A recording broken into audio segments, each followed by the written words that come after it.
హే everyone, welcome back. మీకోసం ఒక అద్భుతమైన కథతో మళ్ళీ మీ ముందుకు వచ్చేశాను. ఇది మీకు ఎంతో ప్రశాంతతను ఇస్తుంది. ఒకవేళ మీ మనసు ఏదైనా కారణం వల్ల అశాంతిగా ఉంటే ఈ కథ మీకు ఎంతో శాంతిని కలిగిస్తుంది. ఈ సినిమా పేరు మూమెంట్స్ వి షేర్డ్. కథ మొదట్లో షేన్ అనే అబ్బాయి మనకి కనిపిస్తాడు. తను మనతో ఇలా అంటున్నాడు: హలో, నా పేరు షేన్. నేను ఉండే గ్రామం చాలా అందంగా ఉంటుంది. ఆటం సీజన్లో మా ఊరు ఒక ఫెయిరీటేల్ ప్రపంచంలో మెరిసిపోతుంది. ఆకాశంలోని మేఘాల ప్రపంచమంతా కిందకు దిగివచ్చి సెటిల్ అయ్యాయా అన్నట్లు ఉంటుంది. షేన్ చదువులో చాలా తెలివైన స్టూడెంట్ అని మనకు ఇక్కడ తెలుస్తుంది. అంతేకాదు, తను తన క్లాస్ ప్రెసిడెంట్ కూడా. షేన్ చిన్నప్పుడే వాళ్ళ అమ్మ అతన్ని వదిలేసి వెళ్ళిపోయింది మరియు షేన్ నాన్న గురించి అసలు ప్రస్తావనే ఉండదు అని మనకి తెలుస్తుంది. షేన్ బామ్మే అతనికి అమ్మానాన్నల ప్రేమను అందించి పెంచింది. ఆమెకు షేన్ అంటే తన పూర్తి ప్రపంచం. జీవితంలో ఆమె అందరికంటే ఎక్కువగా తన మనవడిని ప్రేమిస్తుంది. ఒకరోజు షేన్ క్లాసులోకి సూ అనే ఒక కొత్త అమ్మాయి వస్తుంది.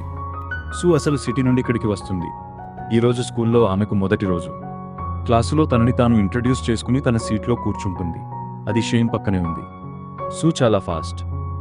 ఎవరితోనైనా చాలా త్వరగా కలిసిపోవడానికి ఆమెకు అస్సలు టైం పట్టదు.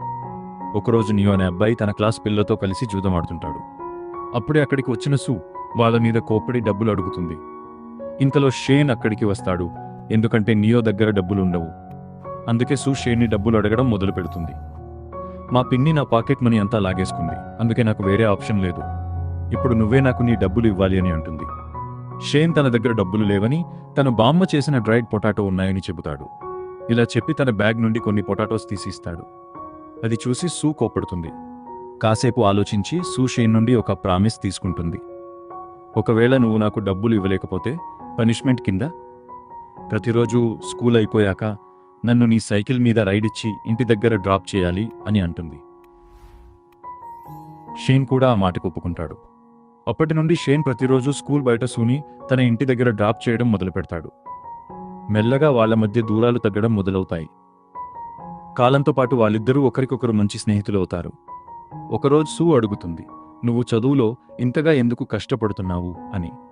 షేన్ ఇలా సమాధానమిస్తాడు: నేను పెద్దయ్యాక చాలా డబ్బు సంపాదించి ఈ ఊరు వదిలేసి సిటీలో సెటిల్ అవ్వాలి. అది విని సూ, నన్ను కూడా నీతో తీసుకెళ్తావా అని అడుగుతుంది. షేన్ ఆమెను తన కల ఏంటని అడిగితే తను సూటిగా సమాధానం చెప్పదు. నాకు నా సమయం చాలా విలువైనది, నేను ఈ ఊరిలో ఎక్కువ రోజులు ఉండను అని అంటుంది. తర్వాత షేన్, నన్ను ఆ కొండపైకి తీసుకెళ్తావా అని అడుగుతుంది. ఆ కొండ చాలా దూరమని షేన్ చెబుతాడు. ఇలా చెప్పి ఆమెను ఇంటి దగ్గర డ్రాప్ చేస్తాడు మరియు తను మళ్లీ మొండికేయక ముందే షేన్ వెళ్ళిపోతాడు. మరుసటి రోజు సూ షేన్తో మూతి ముడుచుకుంటుంది. ఈరోజు ఆమె చెప్పకుండానే ఒంటరిగా స్కూల్ నుండి ఇంటికి వెళ్ళిపోతుంటుంది. తను తన మీద కోపంగా ఉందని షేన్ అర్థం చేసుకుంటాడు. అందుకే సరే నేను నిన్ను అక్కడికి తీసుకెళ్తానని అంటాడు. ఆయన అది ఇక్కడికి దగ్గరే కదా అని అంటాడు. దీని తర్వాత ఇద్దరూ కలిసి ఆ కొండపైకి వెళ్తారు. చుట్టూ పచ్చదనం ఉంది మరియు అక్కడి స్వచ్ఛమైన గాలి, నేచర్ సువాసన వాళ్ళకి ఎంతో ప్రశాంతతను ఇస్తాయి. అక్కడి నుండి వాళ్ళిద్దరూ తమ పూర్తి టౌన్ని చూడగలుగుతారు. అది చాలా అందంగా ఉంటుంది. ఈ క్షణాన్ని నేను చనిపోయే వరకు మర్చిపోను అని సూ అంటుంది. ఆ రాత్రి ఇద్దరూ కలిసి మెనుగురు పురుగులను పట్టుకుంటారు. తద్వారా ల్యాంతర్లు తయారు చేయవచ్చు. కానీ అకస్మాత్తుగా వర్షం మొదలవుతుంది. ఇద్దరూ త్వరగా సైకిల్ మీద కూర్చుని కొండ దిగడం మొదలు పెడతారు. వర్షం వల్ల దారి జారుడుగా ఉంటుంది మరియు ఈ గందరగోళంలో షేన్ బ్యాలెన్స్ తప్పుతాడు. ఇద్దరూ పడిపోతూ త్రుటిలో తప్పుకుంటారు. కానీ ఈ ప్రమాదం తర్వాత షేన్ చాలా బాధపడతాడు. నేను ఏ పనిని కూడా సరిగ్గా చేయలేను, నేను ఒక లూజర్ని అని తనలో తాను ఉదాసంగా చెప్పుకుంటాడు. అన్నీ ఇలాగే జరిగితే నేను సిటీలో సెటిల్ అవ్వాలన్న నా కలను ఎప్పటికీ నెరవేర్చుకోలేను అని అంటాడు. సూ అతన్ని ఓదారుస్తూ, అలా అనుకోకు, నువ్వు చాలా టాలెంటెడ్ అని అంటుంది. ఒకరోజు నీ కల ఖచ్చితంగా నెరవేరుతుంది అని చెప్పి సూ కళ్ళలో నీళ్లు వస్తాయి. తర్వాత ఆమె షేన్తో ఒక పెద్ద మాట చెబుతుంది. షేన్, రేపు నేను మళ్ళీ మా సిటీకి వెళ్ళిపోతున్నాను. దీంతో పాటు ఆమె ఒక నిజం చెబుతుంది. ఆమెకు నయం కాని ఒక వ్యాధి ఉంది. దీనివల్ల ఆమె జీవితం ఎప్పుడైనా ముగిసిపోవచ్చు. మరుసటి రోజు వర్షంలో తడవం వల్ల షేన్కి విపరీతమైన జ్వరం వస్తుంది. ఆ రాత్రి అనారోగ్యంతో ఉన్నప్పటికీ షేన్ మళ్లీ కొండపైకి వెళ్తాడు. అక్కడ అతను మినుగురు పురుగులతో ఈ అందమైన ల్యాంతర్ తయారు చేస్తాడు. తద్వారా మరుసటి రోజు సూకి గిఫ్ట్గా ఇవ్వవచ్చు. మరుసటి రోజు ఉదయాన్నే ఎలాగోలా తన పూర్తి శక్తిని కూడగట్టుకుని సైకిల్ తీసుకుని సూ ఇంటికి వెళ్తాడు. కానీ తను వెళ్లేటప్పటికీ సూ వెళ్ళిపోతుంది. సూ వాళ్ళ పిన్ని షేన్తో ఇలా అంటుంది, సూ నీ కోసం చాలాసేపు ఎదురు చూసింది. వెళ్ళేటప్పుడు ఆమె కళ్ళలో నీళ్లున్నాయి, కానీ తన జీవితంలో ఇదే బెస్ట్ సమ్మర్ హాలిడే అని తనతో చెప్పింది. మళ్ళీ ఊరికి ఖచ్చితంగా వస్తానని తను చెప్పిందని పెన్ని చెబుతుంది. అది విని షేన్ మనసు భారమవుతుంది. వెళ్లేటప్పుడు తన స్నేహితురాలి ముఖం కూడా చూడలేకపోయానని అతనికి చాలా బాధ కలుగుతుంది. మళ్ళీ తామిద్దరం ఎప్పుడైనా కలవగలమా లేదా అన్నది కూడా అతనికి అస్సలు తెలియదు. ఇలాగే రోజులు గడిచిపోతాయి. ఒక సాయంత్రం షేన్ బాల్కనీలో కూర్చుని వాటర్ మిల్ తింటున్నాడు. అప్పుడు తను బామ్మని అడుగుతాడు, బామ్మ, ఆ కొండల మధ్యలో ఏముంది? నువ్వు ఎప్పుడైనా అక్కడికి వెళ్ళావా అని. బామ్మ షేన్ ప్రశ్నకు సమాధానమిస్తూ, ఆ కొండల మధ్యలో ఒక సముద్రం ఉంది, అది చాలా అందంగా ఉంటుంది అని అంటుంది. అంత అందంగా ఉంటే నువ్వు తిరిగి ఎందుకు వచ్చేశావు అని షేన్ ఆశ్చర్యంగా అడుగుతాడు. బామ్మ ఒక లోతైన మరియు తీపి మాట చెబుతుంది, నాయనా, మనిషి ఎంత అందమైన చోటికి వెళ్ళినా చివరికి తన ఇంటికే తిరిగి వస్తాడు. ఇంటి దగ్గరే అతనికి అందరికంటే ఎక్కువ ప్రశాంతత దొరుకుతుంది. దీంతో షేన్ మరియు సూ చిన్ననాటి జ్ఞాపకాలతో నిండిన కథ ఇక్కడితో ముగుస్తుంది. ఇప్పుడు కాలం మారుతుంది. 2017 ఏప్రిల్ 4 వస్తుంది. షేన్ ఇప్పుడు పెద్దవాడయ్యాడు అని మనం చూస్తాం. కాలేజీ చదువు పూర్తయ్యాక తను ఇప్పుడు షాంఘైలోని ఒక ఇన్సూరెన్స్ కంపెనీలో సేల్స్మెన్ ఉద్యోగం చేస్తున్నాడు. చివరికి సిటీకి రావాలన్న తన కల నెరవేరింది. అక్కడ తన రూమ్మేట్ జూని మనం కలుస్తాం. తన రూమ్మేట్ మాత్రమే కాదు, షేన్ ప్రాణ స్నేహితుడు కూడా. కానీ సిటీ లైఫ్ తను చిన్నప్పుడు ఊహించినంత సులభంగా మరియు అందంగా లేదని షేన్కి ఇప్పటికే అర్థమైంది. ప్రతిరోజు ఉదయాన్నే త్వరగా లేచి తన ఆఫీసు కోసం పరిగెత్తుతూ బయలుదేరుతాడు. రోజంతా ప్రజలకు ఇన్సూరెన్స్ అమ్మడానికి ప్రయత్నిస్తాడు. షేన్ ఇక్కడ ఒక ముఖ్యమైన విషయం చెబుతున్నాడు. లోకంలో ఒక అతిపెద్ద అపోహ ఉంది, ఎంత కష్టపడితే అంత ప్రతిఫలం దొరుకుతుందని. నా జీవితం ముందుకు సాగే కొద్దీ నాకు అర్థమైంది, ఈ మాట నిజం కాదని. ప్రతి కష్టానికి ఫలితం దొరకాలని అస్సలు లేదు. ఈరోజు కంపెనీ బాస్ సంతోషంగా ఉన్నాడు, ఎందుకంటే వాళ్ళు కేవలం 4 నెలల్లో 312 పాలసీలు అమ్మారు. ఈ సంతోషంలో స్టాఫ్ అందరినీ రాత్రి డిన్నర్కి తీసుకెళ్లాలని ఆయన నిర్ణయించుకుంటాడు. కానీ ఇంత కష్టపడినా షేన్కి గుర్తింపు దొరకదు. బాస్ తనతో ఇలా అంటాడు, నువ్వు ఇంకా ప్రొబేషన్ పీరియడ్లోనే ఉన్నావు, నిన్ను నేను అబ్జర్వ్ చేస్తున్నాను. నువ్వు నా టీంలో మిగతా ఎంప్లాయీస్ కంటే చాలా వెనుకబడి ఉన్నావు. నువ్వు ఇలాగే పనిచేస్తే నువ్వు ఇక్కడ ఎక్కువ రోజులు ఉండలేవని నేను అనుకుంటున్నాను. ఇప్పుడు రాత్రి అవుతుంది. షేన్ తన గర్ల్ ఫ్రెండ్ సిమ్మీతో డిన్నర్కి వస్తాడు. కానీ ఇక్కడ ఒక వింతైన దూరం కనిపిస్తుంది. వాళ్ళ మధ్య ప్రయత్నాలు లోపించినట్లు అనిపిస్తుంది. సిమ్మీకి ఈ రిలేషన్ షేన్కి ఉన్నంత లోతుగా లేదేమో అని మనకి ఇక్కడి నుండే అర్థం కావడం మొదలవుతుంది. షేన్ మాత్రమే తన వైపు నుండి ఎఫర్ట్స్ పెడుతున్నాడు. కానీ సిమ్మీ ప్రవర్తన ఎలా ఉందంటే షేన్ ఆమెకు కేవలం ఒక ఆప్షన్ లాగా. డిన్నర్ మధ్యలో షేన్ సిమ్మీతో అంటాడు, నేను రేపు మా టౌన్కి వెళ్తున్నాను, నువ్వు నాతో రావాలనుకుంటున్నావా? ఆమె కొంచెం తడబడుతూ, నేను చాలా బిజీ, అందుకే రాలేను అని అంటుంది. కానీ కాసేపు ఆలోచించి, సరే, రేపు ఎయిర్పోర్ట్ దగ్గరకు నిన్ను కలవడానికి వస్తాను అని అంటుంది. మరుసటి రోజు షేన్ తన సామాను ప్యాక్ చేసుకుని ఎయిర్పోర్ట్ కోసం బయలుదేరుతాడు. అక్కడ తను చాలాసేపు సిమ్మి కోసం వెయిట్ చేస్తాడు, కానీ ఆమె రాదు. షేన్ మెసేజ్ చేస్తాడు, కాల్ చేస్తాడు, కానీ సిమ్మి తనని బ్లాక్ చేసిందని అతనికి అప్పుడు అర్థమవుతుంది. ఇది చూసి షేన్ మనసు చాలా బాధపడుతుంది. ఇదే బాధతో రాత్రి తాగి కంపెనీ టీం డిన్నర్ జరిగే చోటికి చేరుకుంటాడు. అక్కడ తన బాస్ ముందు నిలబడి ఇలా అంటాడు, మీకు నేను మొదటి నుండి నచ్చడం లేదు. బాస్ చాలా శాంతంగా ఇలా అంటాడు, అవును, నువ్వు చెప్పింది అక్షరాల నిజం. నువ్వు మిగతా అందరికంటే చాలా లేజీ మరియు నీ పని కూడా చాలా వరస్ట్. అది విని షేన్ సహనం నశిస్తుంది. తను కోపంగా ఇలా అంటాడు, నేను మీకంటే మరియు మీ ఎంప్లాయీస్ అందరికంటే గొప్పవాడిని. నేను కష్టపడినట్లు ఇక్కడ ఎవరూ కష్టపడరు. అతని మాట విని బాస్ ఒక ఛాలెంజ్ ఇస్తాడు. నువ్వు నిజంగా నాకంటే గొప్పవాడివైతే ఒక ఏడాదిలో 1000 పాలసీలమ్మి చూపించు. నువ్వు ఇది చేస్తే నేను కంపెనీకి రిజైన్ చేస్తాను. కానీ నువ్వు ఓడిపోతే నా ముందు మోకాళ్ళ మీద పడి క్షమాపణ అడగాలి. కోపంలో షేన్ ఆలోచించకుండా ఆ ఛాలెంజ్ని యాక్సెప్ట్ చేస్తాడు. కానీ ఒక ఏడాదిలో 1000 పాలసీలు అమ్మడన్నది ఎవరికైనా దాదాపు అసాధ్యం. కనీసం ఒంటరిగా అయితే అస్సలు కాదు. ఇంత చెప్పి బాస్ అక్కడి నుండి లేచి బయటికి వెళ్ళిపోతాడు. ఆయన్ని చూసి మిగతా ఎంప్లాయీస్ కూడా ఆయన వెనకాల వెళ్తారు. అందరూ వెళ్ళిపోయాక అక్కడ షేన్ మాత్రమే మిగులుతాడు. అప్పుడు వెయిటర్ వచ్చి, ఈరోజు డిన్నర్ బిల్లు మొత్తం నువ్వే పే చేయాలి, ఎందుకంటే అందరూ వెళ్ళిపోయారు అని బిల్లు ఇస్తాడు. ఉదాసంగా నిరాశగా చివరికి ఇంటికి తిరిగి వస్తాడు. ఈరోజు అతనికి తన బామ్మ చాలా గుర్తుకు వస్తోంది. తను లోపల నుండి పూర్తిగా ఒంటరితనాన్ని ఫీల్ అవుతున్నాడు. మత్తులో ఎప్పుడు నిద్రపోయాడో తనకే తెలియదు. మరుసటి రోజు ఉదయం కళ్ళు తెరిచి చూస్తే తను ఆశ్చర్యపోతాడు, ఎందుకంటే తను తన హోమ్ టౌన్లో ఉంటాడు. తను ఇక్కడికి ఎలా వచ్చాడో తనకే అర్థం కాదు. ఈ మధ్యలో మనకి ఒక విషయం తెలుస్తుంది, షేన్ బామ్మతో అబద్ధం చెప్పాడు. సిటీలో నా లైఫ్ చాలా బాగుంది, కంపెనీ నన్ను ఫారెన్ పంపబోతోంది అని చెప్పాడు. కానీ నిజానికి అంతా దీనికి వ్యతిరేకం. బామ్మ అతని మాటలు నలిసింది. మరియు ఊరిలో తన ఫ్రెండ్స్ అందరికీ తన మనవడి ప్రమోషన్ గురించి గర్వంగా చెప్పింది. షేన్ ఆమెను అడుగుతాడు, నేను ఇక్కడికి ఎలా వచ్చాను అని. కానీ బామ్మ నువ్వు ఎలా వచ్చావో నాకు తెలియదు అని అంటుంది. అప్పుడే షేన్ వాష్ రూమ్లో షవర్ తీసుకోవడానికి వెళ్తాడు. ఈ గ్యాప్లో బామ్మ అతని బట్టలు దాచేస్తుంది. దీన్ని బట్టి బామ్మ మరియు మనవడి రిలేషన్ చాలా ఫ్రెండ్లీ అని స్పష్టంగా తెలుస్తోంది. షేన్ తన బట్టల కోసం వెతికితే అక్కడ బట్టలు కనిపించవు. గత్యంతరం లేక వాష్ రూమ్ కర్టెన్ చుట్టుకుని బయటికి వస్తాడు. ఇప్పుడు షేన్ తన సూట్ కేస్ తీసుకుని ఇంటి నుండి పారిపోవాలని చూస్తాడు. కానీ అప్పుడే ఒక అమ్మాయి అక్కడికి వస్తుంది. ఆమె ఎవరో షేన్కి అస్సలు ఐడియా లేదు. తను షాక్ అవుతాడు. ఆ అమ్మాయి అతన్ని ఆ స్థితిలో చూసి వెంటనే ఫోటో క్లిక్ చేస్తుంది. ఎవరైనా ఇలా చేస్తారా ఏంటి? అకస్మాత్తుగా అతన్ని దొంగ అని పిలుస్తూ బామ్మని అరుస్తుంది. అది విని బామ్మ వెంటనే బయటికి వస్తుంది. షేన్ ఇంటి నుండి పారిపోవాలని చూస్తున్నాడని తెలిసి ఆమె అతన్ని తాడుతో కట్టేస్తుంది. షేన్ ఆమెకు నచ్చజెప్పడానికి చూస్తాడు. బామ్మ, ఈ ఏడాది నేను ఎలాగైనా 1000 పాలసీలు అమ్మాయి, లేదంటే నా పరువు పోతుంది. కానీ బామ్మ అతన్ని వదలడానికి సిద్ధంగా లేదు. నువ్వు గత 2 ఏళ్లుగా ఇంటికి రాలేదు, కనీసం ఊరి స్ప్రింగ్ ఫెస్టివల్కి కూడా రావు అని ఆమె అంటుంది. ఇప్పుడు నేను నిన్ను వెళ్ళనివ్వాలని నువ్వు కోరుకుంటున్నావా అని అడుగుతుంది. అది విని షేన్ పూర్తిగా సైలెంట్ అయిపోతాడు. ఇప్పుడు లంచ్ మధ్యలో సూ క్యాజువల్గా ఇలా అంటుంది, నువ్వు మన హోమ్ టౌన్లో ఉండి కూడా ఇన్సూరెన్స్ పని చేయొచ్చు. ఈ పనిలో హ్యూమన్ రిలేషన్ చాలా ఇంపార్టెంట్. తర్వాత ఆమె ఇలా అంటుంది, టౌన్లో 400 కంటే ఎక్కువ మంది ఉన్నారు. అందులో సగం మంది బామ్మకి బాగా తెలుసు. నేను నీకు హెల్ప్ చేస్తే నీ టార్గెట్ త్వరగా పూర్తవుతుంది. కాసేపటి తర్వాత సూ తన ప్రామిస్ ప్రకారం షేన్ కోసం మొదటి క్లయింట్ని తీసుకొస్తుంది. ఈ క్లయింట్ పేరు నియో. తను టౌన్లో అందరికంటే ధనికుడు అని చెబుతుంది. అతనికి ఒక వేర్ హౌస్ కూడా ఉంది. అక్కడ అతను ఇల్లీగల్ పనులు చేస్తాడు. అప్పుడే అకస్మాత్తుగా షేన్ ఆ అమ్మాయి వైపు చూసి, నువ్వు సూవి కదా అని అడుగుతాడు. అది విని ఆ అమ్మాయి ఆశ్చర్యపోతుంది. ఒక చిన్న స్మైల్తో చివరికి నన్ను గుర్తుపట్టావు అన్నమాట, నువ్వు నన్ను పూర్తిగా మర్చిపోయావు అనుకున్నాను అని అంటుంది. షేన్ ఆమెతో ఇలా అంటాడు, నేను నిన్ను ఎలా మర్చిపోగలను? ఇన్నేళ్లుగా నిన్ను ఎంత మిస్ అయ్యానో నీకు అస్సలు ఊహ కూడా లేదు. అకస్మాత్తుగా ఇది విని ఆ అమ్మాయి కొంచెం ఆశ్చర్యపోతుంది.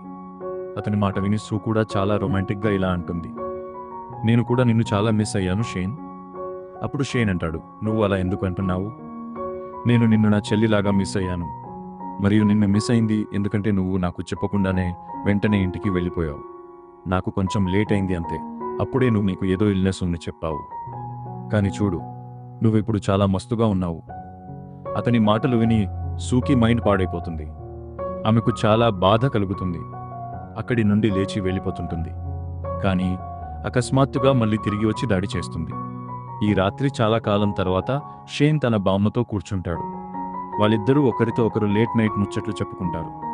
షేన్ బామ్మతో మెల్లగా ఇలా అంటాడు, నన్ను క్షమించు బామ్మ, నేను నిన్ను చాలా బాధ పెట్టాను. బామ్మ అతని మాట విని కొంచెం ఎమోషనల్గా ఇలా అంటుంది, ఇందులో నీ తప్పు ఏమీ లేదు షేన్, నేను నీకు ఒక మంచి జీవితాన్ని ఇవ్వడంలో ఫెయిల్ అయ్యాను. మరుసటి రోజు సూని తీసుకుని నియో వేర్ హౌస్కి చేరుకుంటాడు. అక్కడికి వెళ్లే ముందే ఇద్దరు చూస్తారు. ఒక సెక్యూరిటీ గార్డ్ ఒక అబ్బాయిని తోసి బయటికి పంపుతున్నాడు. ఆ అబ్బాయి పేరు జా. షేన్ మరియు సూకి అర్థమవుతుంది నియో నిజంగానే ఇల్లీగల్ పనులు చేస్తున్నాడని. ఆ వేర్ హౌస్ లోపల నకిలీ మద్యం తయారు చేయడమే కాకుండా అక్కడ గ్యాంబ్లింగ్ కూడా జరుగుతుంటుంది. ఇప్పుడు షేన్ మరియు సూ నియో ఆఫీసులో అతన్ని కలవడానికి వెళ్తారు. నియో మరెవరో కాదు, షేన్ చిన్ననాటి క్లాస్మేట్ అని తెలిసి మనకి కూడా ఆశ్చర్యం వేస్తుంది. షేన్ అతనికి ఇన్సూరెన్స్ తీసుకోమని నచ్చజెప్తాడు, కానీ నియో దురుసుగా రిజెక్ట్ చేస్తాడు. కాలంతో పాటు అతని దగ్గర డబ్బు వచ్చింది, కానీ దాంతోపాటు అహంకారం కూడా వచ్చింది. షేన్ మరియు సూని అక్కడి నుండి పంపేయడానికి నియో తన 2 మనుషుల్ని పిలుస్తాడు. కానీ అప్పుడే ట్విస్ట్ వస్తుంది. వచ్చిన ఆ 2 గార్డ్స్ కూడా షేన్ పాత స్కూల్ ఫ్రెండ్స్. ముగ్గురు ఒకరినొకరు చూసి సంతోషిస్తారు. కానీ షేన్ మరియు సూ అక్కడి నుండి ఖాళీ చేతులతో వెనక్కి రావాల్సి వస్తుంది. తిరిగి వెళ్తున్నప్పుడు ఒక ముద్దుగా ఉన్న లేడీ వాళ్ళకి తారసపడతారు. ఆమె పేరు మేరీ. మేరీ ఒక డెఫ్ లేడీ మరియు ఆమె షేన్ని చాలా ఏళ్ల తర్వాత కలుస్తోంది. ఇద్దరూ ఒకరినొకరు చూసి చాలా హ్యాపీగా ఫీల్ అవుతారు. మేరీ వాళ్ళని తన స్పా పార్లర్కి తీసుకెళ్తుంది. అక్కడ ఆమె వాళ్ళ కోసం ఏదో మంచి వంటకం చేస్తుంది. కానీ అప్పుడే అక్కడ మరో క్యారెక్టర్ ఎంట్రీ ఇస్తుంది. అతనే జా. వేర్ హౌస్ నుండి తోసివేయబడిన అబ్బాయి ఇతనే. జా మరియు మేరీ అక్కతమ్ముళ్ళు అని మనకిప్పుడు తెలుస్తుంది. వాళ్ళ మమ్ అండ్ డాడ్ చాలా ఏళ్ల క్రితమే చనిపోయారు. అప్పటి నుండి మేరీనే జాని చూసుకుంది. కానీ ప్రాబ్లం ఏంటంటే జాకి గ్యాంబ్లింగ్ అలవాటు ఉంది. తను ప్రతిరోజు లాగే ఈరోజు కూడా తన అక్క సంపాదనలో డబ్బులు అడుగుతాడు. వెళ్తూ వెళ్తూ మేరీతో ఇలా అంటాడు, నీ పార్లర్ మరియు ఇంటిని అమ్మే, వచ్చిన డబ్బులు సమానంగా పంచుకుందాం, తర్వాత మన మధ్య ఎలాంటి రిలేషన్ ఉండదు. కొంత సమయం తర్వాత సూ మరియు షేన్ టౌన్లో తిరుగుతుంటే సూకి బాగా ఆకలి వేస్తుంది. అందుకే వాళ్ళిద్దరూ ఒక నూడిల్ షాప్కి వెళ్తారు. అక్కడ ఇద్దరూ నూడిల్ కప్ ఆర్డర్ చేసి ప్రశాంతంగా కూర్చుని తింటుంటారు. అప్పుడే అకస్మాత్తుగా సూ షేన్ వైపు చూసి, నువ్వు నన్ను ఎందుకు టచ్ చేస్తున్నావు అని అంటుంది. షేన్ ఆశ్చర్యపోతూ, నేను నిన్ను టచ్ చేస్తున్నానా, పిచ్చిదానివా అని అంటాడు. కానీ కాసేపటి తరువాత మళ్ళీ షేన్ తనని టచ్ చేస్తున్నట్లు సూకి అనిపిస్తుంది. అప్పుడు సూ తనతో ఇలా అంటుంది, షేన్, మనం ఇప్పుడు చిన్నపిల్లలం కాదు, అడల్ట్స్ అయిపోయాం. నీకు నా నుండి ఏదైనా కావాలంటే నేరుగా అడగొచ్చు కదా. అప్పుడు ఆమె కళ్ళు షేన్ చేతుల మీద పడతాయి. అతను కేవలం నూడిల్క పట్టుకుని ఉన్నాడు. అంటే ఆమెని ఇంకెవరో టచ్ చేస్తున్నారు. అప్పుడు కెమెరా ఒక చిన్న పాప వైపు షిఫ్ట్ అవుతుంది. ఆమె పేరు మోమో. ఆ పాప అప్పటి నుండి సూని టచ్ చేస్తుంది. ఆమె సూని మమ్మీ అని పిలవడం మొదలు పెడుతుంది. అది విని షేన్ అంటాడు, వాహ్, నీకు పెళ్ళయింది, పిల్లలు కూడా ఉన్నారు, చెప్పలేదు. అంతకంటే ఎక్కువ ఆశ్చర్యం ఏంటంటే మోమో షేన్ని పాప అని పిలుస్తుంది. మోమో అంటుంది, పాపా, మమ్మీ, నాకు కూడా నూడిల్స్ కావాలి. అది విని సూ ముఖంలో ఒక చిన్న చిరునవ్వు వస్తుంది. మోమో తమని పాపా, మమ్మీ అని పిలవడం ఆమెకు నచ్చుతుంది. అందుకే తన వైపు నుండి నూడిల్స్ తినిపిస్తుంది. తిన్న తర్వాత మోమోని తీసుకుని పోలీస్ స్టేషన్కి వెళ్తారు. తద్వారా అసలు పేరెంట్స్ ఎవరో తెలుసుకోవచ్చు. కానీ స్టేషన్కి వెళ్తే అక్కడ జనం రద్దీగా ఉంది. వెయిట్ చేస్తూ రాత్రి అయిపోతుంది. చివరికి వాళ్ళ వంతు వచ్చినప్పుడు మోమో ఆఫీసర్ల ముందు నేరుగా చెప్పేస్తుంది, వీళ్లే నా పాపా, మమ్మీ అని. ఆఫీసర్లు కన్ఫ్యూజ్ అయ్యి, మీ ఇద్దరికీ పెళ్ళయి ఎన్ని ఏళ్ళు అయింది అని అడుగుతారు. ఆమె వెంటనే మా మమ్ అండ్ డాడ్ మధ్య చిన్న గొడవ అయింది అని చెబుతుంది. షేన్ ఆమెను ఆపి ఏదేదో అడ్డగోలుగా మాట్లాడుతోంది అని అంటాడు. కానీ సూ అతన్ని శాంతింపజేసి, మోమో పాపా, మీరు ఎందుకు ఇలా చేస్తున్నారు అని అంటుంది. మా మధ్య చిన్న గొడవే కదా అయింది, దానికి మా పాప మీద ఎందుకు కోపడుతున్నారు? వాళ్ళిద్దరి మాటలు విని షేన్ అవాక్కైపోతాడు. మోమో తప్పుడు ఇన్ఫర్మేషన్ ఇవ్వడం వల్ల పోలీస్ స్టేషన్లో వాళ్ళ పని అవ్వదు. అందుకే షేన్ మరియు సూ ఆమెను ఇంటికి తీసుకొస్తారు. ఇంటికి వచ్చాక బామ్మ మోమో కోసం నూడిల్స్ చేస్తుంది. అక్కడ బామ్మ ద్వారా ఒక షాకింగ్ విషయం తెలుస్తుంది. మోమో ఈ టౌన్ లోకల్ అమ్మాయి అని. నిజానికి మోమో ఒక మానసిక అనారోగ్యం ఉన్న వ్యక్తి కూతురు. చాలా ఏళ్ల క్రితమే వాళ్ళ మమ్ చనిపోయారు. ఆమె మరణం తర్వాత డాడ్కి పెద్ద షాక్ తగిలి మెంటల్ బ్యాలెన్స్ కోల్పోయారు. ఇప్పుడు ఆమె ఫ్యామిలీలో మోమో మరియు ఆమె డిస్టర్బ్ డాడ్ మాత్రమే మిగిలారు. వాళ్ళ పేదరికం మరియు డాడ్ నిస్సహాయత వల్ల మోమో జీవితం కష్టంగా మారింది. ఆమె తరచుగా జనాన్ని అడిగి కడుపు నింపుకుంటుంది. బామ్మ మోమోతో అంటుంది, రాత్రి అయింది కదా పాప, ఈరోజు మా ఇంట్లోనే ఉండిపో. మరుసటి రోజు ఉదయం షేన్, సూ మరియు మోమో బ్రేక్ఫాస్ట్ చేస్తుంటారు. అప్పుడు మోమో అంటుంది, బామ్మ, వాళ్ళు నాకు ఫుడ్ పెట్టారు, నేను కూడా వాళ్ళ కోసం ఏదైనా చేయాలి కదా అని చెప్పి నియోకి సంబంధించిన ఒక సీక్రెట్ చెబుతుంది. నియోకి రెయిన్ అనే అమ్మాయి అంటే చాలా ఇష్టమని చెబుతుంది. రెయిన్ లోకల్ బ్యాంక్లో పనిచేస్తుంది. నియో ఆమెను 2 ఏళ్లుగా సీక్రెట్గా ఇష్టపడుతున్నాడు. గత 2 ఏళ్లుగా నియో రెయిన్ ఇంటి ముందు ఒక గోడ కడుతున్నాడని చెబుతుంది. కానీ ఆ గోడ కేవలం ఒక సాకు మాత్రమే. నిజానికి రెయిన్ని ప్రతిరోజు చూడటానికి అక్కడ పని చేస్తున్నాడు. చాలా డెడికేటెడ్ ప్రేమ. ఈ సీక్రెట్ తెలిసాక షేన్ మరియు సూ వెంటనే నియోని కలవడానికి వెళ్తారు. తన రహస్యం అందరికీ తెలిసిపోయిందని నియోకి అర్థమయ్యాక అతను ఒక డీల్ మాట్లాడతాడు. నేను రెయిన్ని ప్రేమిస్తున్నాను, కానీ ఆమె ముందుకెళ్ళి మనసులో మాట చెప్పే ధైర్యం లేదు. మీరిద్దరూ నాకు హెల్ప్ చేసి రెయిన్కి నా ప్రేమ తెలిసేలా చేస్తే నాదే కాదు, నా 34 మంది ఎంప్లాయీస్ ఇన్సూరెన్స్ కూడా నీ దగ్గరే తీసుకుంటాను. షేన్కి ఆ నంబర్ చాలా పెద్దది, అందుకే వెంటనే డీల్ ఓకే చేస్తాడు. ఇప్పుడు సూ మరియు షేన్ రెయిన్ మీద నిఘా పెడతారు. రెయిన్ ఒక కాన్సర్ట్ హాల్ బయట టికెట్ కోసం లైన్లో నిలబడటం చూస్తారు. కానీ టికెట్లు అన్నీ సోల్డ్ అవుట్ అయిపోతాయి. రెయిన్ ఖాళీ చేతులతో తిరిగి వెళ్తుంది. అప్పుడే సూ వాళ్ళ పిన్ని మిస్లు అక్కడ ఉండటం చూస్తారు. ఆమె దగ్గర 2 ఎక్స్ట్రా టికెట్లు ఉంటే అడిగి తీసుకుంటారు. ఆ టికెట్లను షేన్ నియోకి ఇస్తాడు. టికెట్లు తీసుకో, రెయిన్ని కాన్సర్ట్కి తీసుకెళ్లి నీ మనసులో మాట చెప్పేయని షేన్ అంటాడు. నియో ఎంత సంతోషిస్తాడంటే వెంటనే తన ఇన్సూరెన్స్ కొనేస్తాడు. పని పూర్తయ్యాక ఎంప్లాయీస్ అందరికీ కూడా పాలసీలు తీసుకుంటానని ప్రామిస్ చేస్తాడు. ఆ రాత్రి సూ మరియు షేన్ బామ్మ ముచ్చట్లు చెప్పుకుంటారు. ఈరోజు సూ వాళ్ళ ఇంట్లోనే ఉంటుంది. బయట నుండి ఒక కుక్క ఏడుస్తున్న శబ్దం వినిపిస్తుంది. ఏ కుక్క ఏడుస్తోందో అని బయటికి వెళ్ళి చూస్తే అది కుక్క కాదు, షేన్. తను తన ఎక్స్ గర్ల్ ఫ్రెండ్ జ్ఞాపకాల్లో ఏడుస్తూ కనిపిస్తాడు. అతన్ని ఆ స్థితిలో చూసి సూకి విపరీతమైన కోపం వస్తుంది. మరుసటి రోజు నియో ధైర్యం చేసి రెయిన్ని కలవడానికి వెళ్తాడు. ఆమెకు కాన్సర్ట్ టికెట్ ఇస్తాడు. కానీ ఆమె కల్లోకి చూసి మాట్లాడలేక సైలెంట్గా టికెట్ ఇచ్చి పారిపోతాడు. రాత్రి నియో కాన్సర్ట్ హాల్ బయట బొకే పట్టుకుని వెయిట్ చేస్తుంటాడు. పక్కనే మోమో, షేన్ మరియు సూ దాక్కుని చూస్తుంటారు. షో మొదలై గంట దాటినా రెయిన్ రాదు. నియో ముఖంలో ఉదాసన కనిపిస్తుంది. ఆమె రాదని అతనికి అర్థమవుతుంది. కానీ అప్పుడే ఒక్క క్షణం కాలం ఆగిపోయినట్లు అనిపిస్తుంది. రెయిన్ నియో ముందు నిలబడి ఉంటుంది. ఆమె కళ్ళలో నీళ్లు ఉంటాయి. నియో, నువ్వు నన్ను ఇష్టపడుతున్నావని నాకు తెలుసు.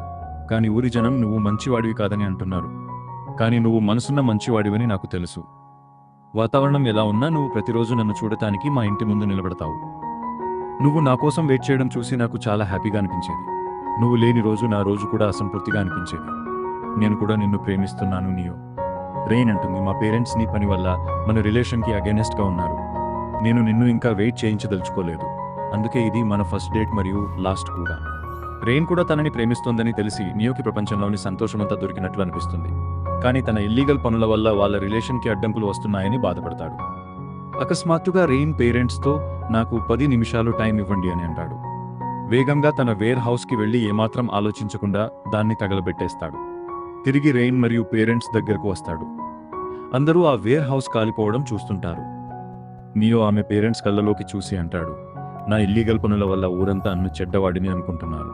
కానీ నా వల్ల రెయిన్ పరువుకి మచ్చ రానివ్వను. నేను ఆమెను మనస్ఫూర్తిగా ప్రేమిస్తున్నాను. తనని చాలా సంతోషంగా చూసుకుంటాను. అతని మాటలకి రెయిన్ మనసు కరుగుతుంది. ఆమె అందరి ముందు నియోతో కలిసి మోకాళ్ల మీద కూర్చుంటుంది. ఇప్పటి వరకు నా లైఫ్లో ప్రతి దారి మీరే చూపించారు. కానీ ఈసారి నా అదృష్టాన్ని నేనే ఎంచుకునే అవకాశం వండి అని అడుగుతుంది. వాళ్ళ నిజాయితీ చూసి పేరెంట్స్ ఒప్పుకుంటారు. మరోవైపు సూ షేన్ని ప్రేమగా చూస్తుంటుంది. షేన్ కూడా తనని ఎప్పుడైనా ఇలాగే ప్రేమిస్తే బాగుండు అనుకుంటుంది. కానీ షేన్ ఆమెను చెల్లి అనుకుంటాడు. మరుసటి రోజు సూ షేన్ని పిన్ని లూ దగ్గరకు ఇన్సూరెన్స్ కోసం తీసుకెళ్తుంది. అక్కడ ఒక వింత వ్యక్తి వస్తాడు. అతని లీ మోమో తండ్రి. అతను మానసికంగా నిలకడలేనివాడు. లీ తన దగ్గర ఉన్న డబ్బాతో లూ దగ్గరకు వచ్చి డబ్బులు అడుగుతాడు. నా దగ్గర డబ్బులు ఉన్నాయి, మోమో చదువు ఖర్చు నేను చూసుకుంటాను అని అంటాడు. కానీ మోమోకి ఇంకా స్కూల్ వయసు రాలేదని లూ అతనికి నచ్చజెప్తుంది. తర్వాత మిస్ మేరీని చూస్తాం. ఆమె ఒక కస్టమర్కి ఫుట్ మసాజ్ చేస్తుంది. మేరీ మరియు ఆ వ్యక్తి ఒకరినొకరు ఇష్టపడుతుంటారు. అతను ఆమె కోసం ఒక గిఫ్ట్ తెస్తే అది ఎక్స్పెన్సివ్ అని మేరీ తీసుకోదు. అప్పుడే జా అక్కడికి వచ్చి పార్లర్లో గొడవ చేస్తాడు. ఆ వ్యక్తి జాని తిట్టి, నీ అక్క నీకోసం ఇంత కష్టపడుతుంటే నీకు సిగ్గులేదా అని అంటాడు. మేరీ టేబుల్ నుండి డబ్బులు తీసి జాకి ఇస్తుంది. వాడు మాట్లాడకుండా వెళ్ళిపోతాడు. షేన్ బయట ఉండి ఇదంతా చూస్తుంటాడు. మరోవైపు షేన్ బామ్మకి షేన్ చిన్నప్పుడు రాసిన ఎస్సై దొరుకుతుంది. అందులో షేన్కి ఫస్ట్ ప్రైజ్ వచ్చింది.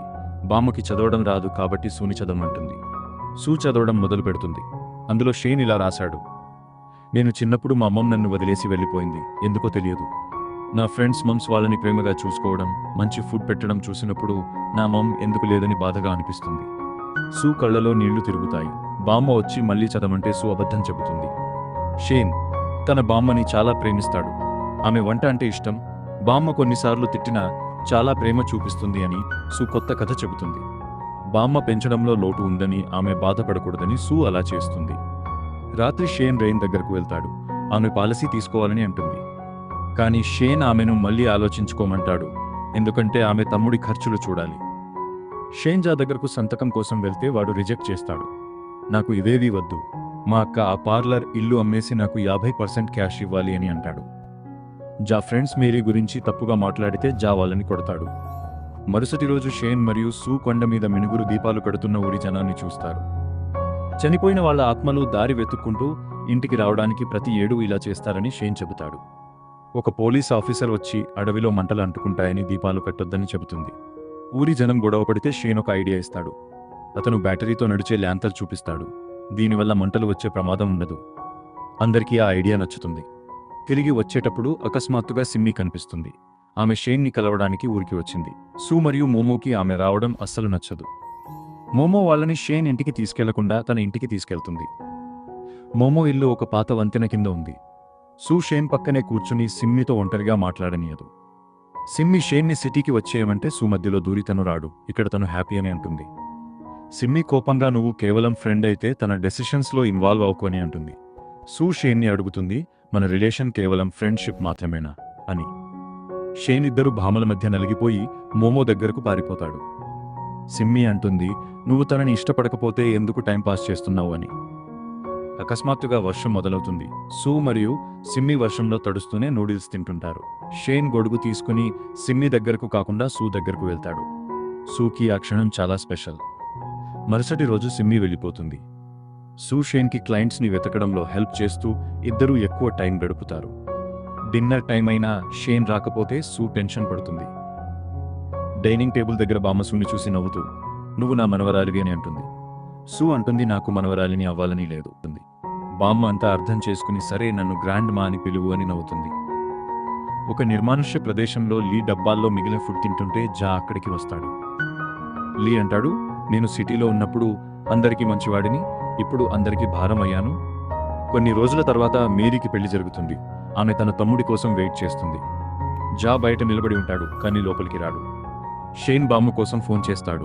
ఆమె బ్యాంక్కి వెళ్ళి ఉంటుంది. లీ బ్యాంక్లోకి వెళ్ళి తన పాప చదువు కోసం డబ్బులు అడుగుతాడు. ఎవరు ఇవ్వకపోవడంతో గొడ్డలి తీసి అందరినీ భయపెడతాడు. రెయిన్ అతన్ని ఆపబోతే ప్రమాదవశాత్తు ఆమెకు గాయమవుతుంది. పోలీసులు వచ్చేసరికి లీ తనని తాను గొడ్డలితో చంపుకుంటాడు. లీ చనిపోయాక షేన్, సూ కలిసి మోమోని దత్త తీసుకోవాలని చూస్తారు, కానీ రూల్స్ వల్ల అవ్వదు. మోమోని అనాథాశ్రమానికి తీసుకెళ్తారు. జాకి మేరీ ఆస్తి పేపర్లు దొరుకుతాయి. ఆమె అంతా తన పేరు మీద రాసిందని తెలిసి వాడు ఏడుస్తాడు. రెయిన్ ముఖం మీద పెద్ద మచ్చపడిన నియో ఆమెను వదలడు. ఒకరోజు షేన్కి కింద ఏదో పడిన శబ్దం వినిపిస్తే వెళ్ళి చూస్తాడు. బామ్మ స్పృహ తప్పిపడి ఉంటుంది.